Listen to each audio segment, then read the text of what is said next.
For more than 20 years, the dog training industry has been locked in a fight between force-free and balanced approaches. Most of that fight has been noisy, emotional, and largely besides the point. We argue about tools, studies, competition scores, and who is more scientific, while the actual disagreement remains poorly named. This is now my attempt to name it clearly.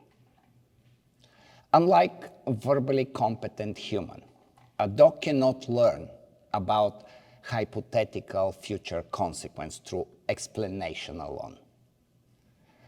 To establish direct action-specific avoidance, the consequence must be represented somewhere in the dog's learning history through experience with an aversive contingency or with a signal that acquired meaning by predicting one.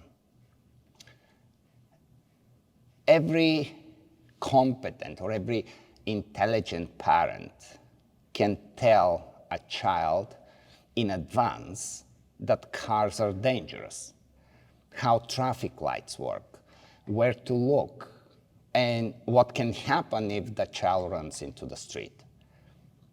Here, the instruction precedes the experience. Dogs have no equivalent channel.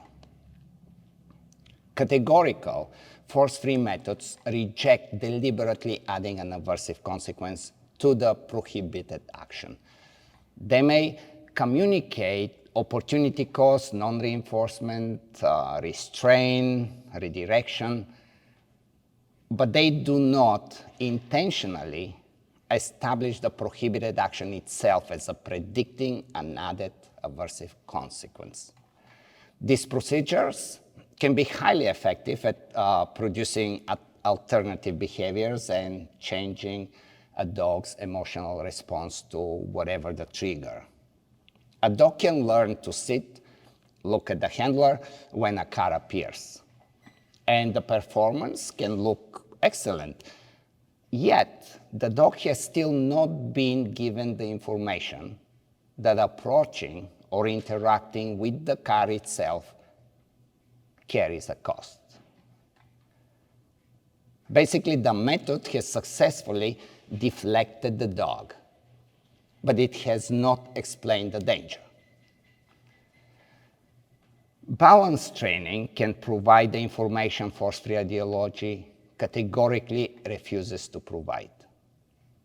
In a physically controlled setup, we can arrange the consequence so the dog can associate the cause directly with the approaching or interacting with the dangerous object, not simply with the owner saying, "I don't like you doing that." With a vehicle, the car, not the handler disapproval, must become the relevant predictor. We are not merely interrupting a chase, we are building independent avoidance of the danger. The intensity is not determined by ideology or by an arbitrary number on the electric color.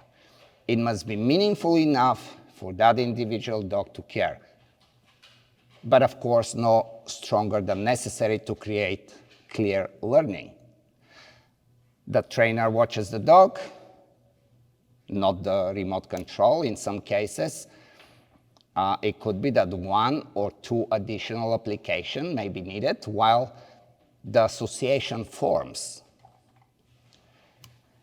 The same learning principle is easy to see in an ordinary household example, let's say involving electric cables. When timing and criteria are clean, the result is specific learning.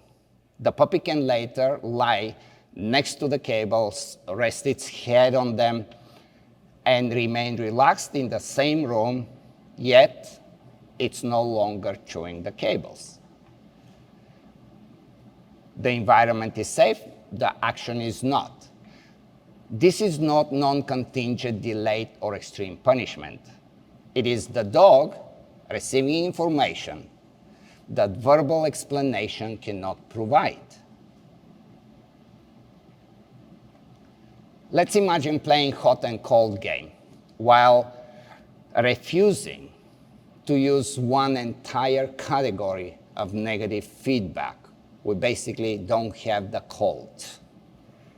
The learner can still progress through reinforcement, non-reinforcement, reset, loss of opportunities, and so on. But the instructor has prohibited the clearest form of that specific choice carries an added cost. Force retraining plays the game under that exact restriction, and balance training does not. Dogs, like any learner, benefit from clear information in both directions. A complete instructional system has access to both. This works, and this carries a cost. Categorical force-free training removes that second message by design. This is true for high-stakes, dangerous situations, and for ordinary training alike: pet dogs, service dogs, sport dogs. Negative punishment. Let's talk negative punishment. I know it's going to come up. Often very powerful, and in some situations, the cleaner tool. Removing access, opportunity, or a valued reinforcement can change behavior effectively. But it also has well-known limitation. It requires something the dog already values that we can remove. Against highly self-reinforcing or instinctive behaviors, it is frequently slow and very often insufficient. And it still does not create the same direct association that the action or the stimulus itself predicts an added aversive consequence. Both forms of consequence can belong in a complete education. Neither is appropriate or sufficient in every situation. That should be clear. Of course, there is a risk. There is risk in every method when applied with poor timing, poor criteria, poor understanding of the dog's emotional state, motivation, and so on. Poorly designed reinforcement approach can strengthen unintended behavior, can create excessive arousal or frustration, can increase conflict around valuable resources, or produce dependence on visible rewards. On the other hand, incompetence with an aversive can create fear, confusion, generalized suppression, or suppressed warning signals. Misconduct alone does not prove that all competent use of a method should be prohibited. The existence of abuse justifies accountability for abuse. It does not automatically justify criminalizing responsible use. Whatever rationale organizations such as the AVSAB offer, the operational consequence of their position is that intentionally added aversive feedback is removed from the trainer's permissible instructional repertoire under every circumstance.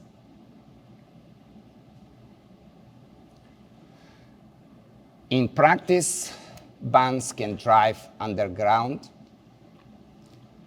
remove it from open professional discussion, and make high-quality education harder to obtain. So how does that help? That creates conditions for more incompetent application, not less.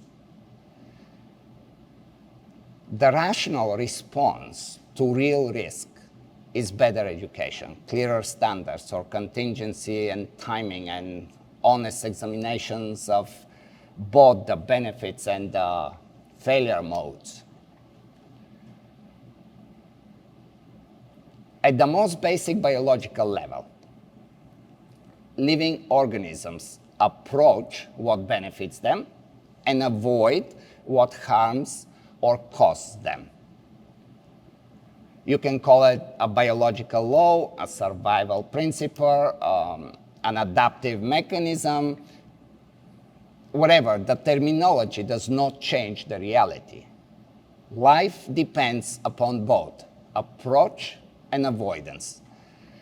And dogs are intelligent enough to use information in both directions. Refusing to allow them access to one direction, that's not a neutral choice. Let me get back to the parent, child, and car example. Imagine if the parent is very successful in teaching the child what to do on the street, but never explained the danger of cars. Would you like to know if something is dangerous or not? I mean, does that knowledge matter to you? If the answer is yes, then explain why an intelligent dog should be categorically denied the only kind of learning through which that future consequence can be represented directly. Is it ethically legitimate and sometimes ethically necessary to teach a dog directly that a particular choice carries an aversive consequence? Categorical force-free training optimizes for avoiding deliberately added discomfort, and therefore it has to rely on prevention, redirection, alternative behaviors, opportunity cost, management. Balance training, at its best, preserves the full instructional repertoire and optimizes for clarity for the dog itself, learning both what works when a particular action is off limits or carries a genuine cost.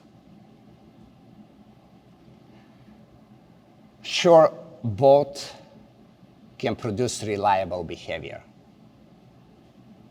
However, they do not necessarily transmit the same information.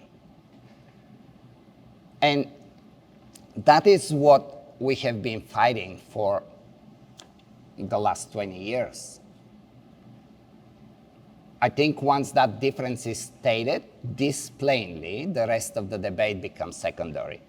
The industry can continue to argue about tools and studies and risk tolerance and so on, but it shouldn't continue to pretend that informational gap does not exist.